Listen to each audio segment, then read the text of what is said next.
So as you read Paine's Common Sense, which has this terrific force to it, what is the great force behind Paine's Common Sense? What is he undercutting? Those of you who read Paine's Common Sense, what is he really saying as a basis for his argument? What's the main logical point? Anna? Government is inevitable, and that when you have a society of people that's more than just a couple people, you need, like, government can be very, very good in its pure sense. Yes. But because you know, the fall of humanity, it will never be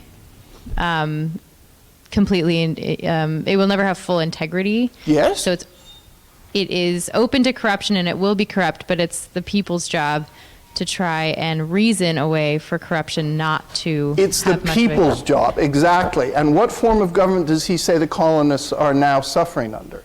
A monarchy. A monarchy, right. A tyranny. A tyranny. So the whole point of common sense is basically to say the premise of a monarchy or tyranny in government is wrong. It's wrong. It's a very simple sense of, look, there are different types of government. There are monarchies, right? There are mixed governments, and there are governments in which the people are represented and become themselves sovereign. And he's saying, you know, what kind of government does Britain have? Well, it's a part monarchy and it's part parliamentary, and he actually thinks it's a kind of mixed up kind of government. It's part this and part that, and it's been glued together over time in the accidents of history. He said, is this what we really want? It's not common sense. No. What should we have? We should have the people themselves as sovereigns. This is actually a relatively new idea politically, that the people who are governed should determine the nature of the government. What were most countries in Europe governed by at this time? A monarchy. Some of them were absolute monarchies. Poland had an elected monarchy for a while. The Netherlands didn't really have a monarchy in quite the same way. Philip's from the Netherlands going, yes. You want to say a word about what the form of government in the Netherlands at this time would be, Philip? I believe it was just like divided provinces and various different Yes, yes. It was more like the British in the sense that you didn't have an absolute monarchy in the way that you did even at that time, say, in Denmark. Or what was the whole reason for the French Revolution? To go after the absolute monarchy and the nobility. The people who had carte blanche to do with you whatever they wanted, including throw you in prison without due process. Keep you there for as long as they wanted. No trial, no jury, no nothing. So Paine is actually going after the major premise that a monarchy is instituted as a good form of government. He's saying, no, it's not. Absolutely not. To us, this may seem obvious. We are living 2¼ centuries later, more than that. But to people living then, the whole idea of a monarchy, which they had been living under in the colonies, ever since the colonies were founded, was all that they had ever known. It's what they had lived with. It was the structure of the government. And Paine is saying, no, we can't do that. Now, I said there was a fallacy in Paine, and it's true. He's not logical throughout. And I outlined some of the steps on national debt. Here they are, just listen to them. See how scrambled Paine can be, even though he's also very persuasive. 1, unlike corrupt European powers, America has no national debt. He says that's a good thing. That's the way he begins. 2, such a debt carries social and political liabilities. You all know we have a big national debt today in the United States? Noor's nodding her head. Yeah. Anybody know about how big it is? 21 trillion, yeah. We're not talking billion here, we're talking trillion. We're talking a considerable percentage of the total economic output of the United States, say in any given year, or something like that. It's a lot. Who's paying the debt? You are, yes you are. When you, when you file your taxes and pay the federal government, you are paying the debt. And it's a problem, because does the debt go away? No, the debt doesn't go away. You just can't wipe it away. It's there. And when you pay the debt, what must you pay on the debt? You can't just let it sit there. You have to pay interest on it. Precisely, you've got to pay interest on it. So a very considerable portion of the federal budget is now made up by paying interest on the federal debt, which means the discretionary portion of the federal debt has gotten smaller and smaller. So this is the kind of problem that Payne has in mind. So then he says, but fighting a war will create a national debt. Because if you ever look at the debt chart for the United States, when there's a war, when World War II happened, what happened to the national debt? Right. It's inevitable. You got to buy a lot of stuff. You got to produce a lot of stuff. You have to pay a lot of people. You're at war. Are you going to particularly worry about the national debt when you're on a war footing? Not really. You're going to fight a war. 4. And then this is this incredible shift. Such a debt may be, quote, a glorious memento of our virtue. Okay. I'm not quite sure how he all of a sudden got there, but I think how he got there was that he realized that if you were going to fight a war, you would have a debt. It would be inevitable. You couldn't escape it. And 5, even if a misery, such a debt is a cheap price to pay for independence. And finally, this rather stunning conclusion, no nation ought to be without a debt, end quote. Why? It creates a, quote, national bond, end quote. Meaning, ladies and gentlemen, we are all in this together as citizens and taxpayers, as debtors. We all owe. So Payne is not the best logician in the world. That's what I'm pointing out. But he's really very good at pathos, he's very good at ethos, and he's very good at saying there's something wrong with the major premise here. Power should not give a charter of liberty to the people should give a charter to power. And that people should retain their liberty to do that. All right, now let's look at the Declaration of Independence. I asked you, it's in the source book, I asked you if you could imagine the Declaration of Independence as a syllogism. Anyone want to do a brief outline of the syllogistic nature of the Declaration of Independence? We have a volunteer. So very generally, in the opening of the Declaration of Independence, he has his major premise where he's saying that if an authority or government does certain things to its people, then that people have a right and a responsibility to rise up against the government. And to institute a new government. Yes. Yeah. Now that's a complex major premise, but it's not a simple sentence, but it's actually a premise. It's actually a premise.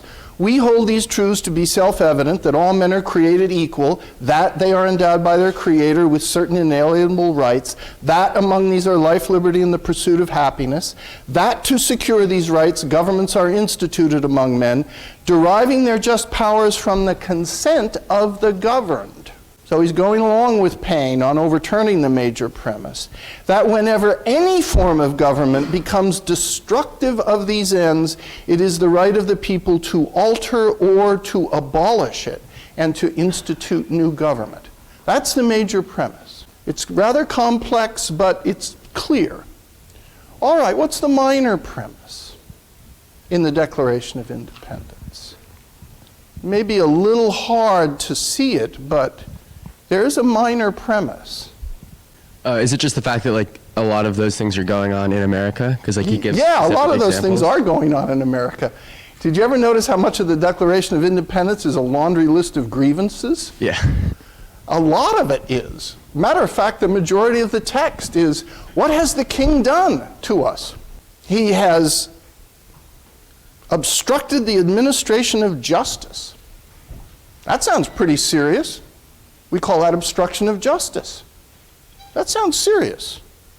He has made our judges dependent on his will. That's pretty serious. He has erected a multitude of new offices and sent hither swarms of officers to harass our people and eat out their substance. That sounds pretty bad. What he means is tax them to death. You know, the excise man is going to come. He has affected to render the military independent of and superior to the civil power. In other words, British soldiers are going to tell our civil government what to do. That's pretty serious. That means you're in effect, you're under martial law. That's not a freedom. Quartering large bodies, protecting them by mock trial, cutting off our trade, imposing taxes, depriving us in many cases of the benefits of trial by jury. It's a very, very long list. Okay, that's the minor premise. What's the conclusion then? And what, by the way, have the colonists done about all of these offenses? They protested. They did exactly what Patrick Henry said that you should do. Have they petitioned? Yes. Have they submitted remonstrances? Yes. Ben Franklin went over and he tried to talk to people in England about seeing what they were doing to the colonies, and in many cases they wouldn't even talk to Franklin. And finally he was so discouraged. Franklin did not go over there trying to peddle the American Revolution. He went over there trying to get reconciliation. And when he came back to the colonies, he was pretty convinced that that would never happen. No one wants war, I hope. That was never Franklin's desire.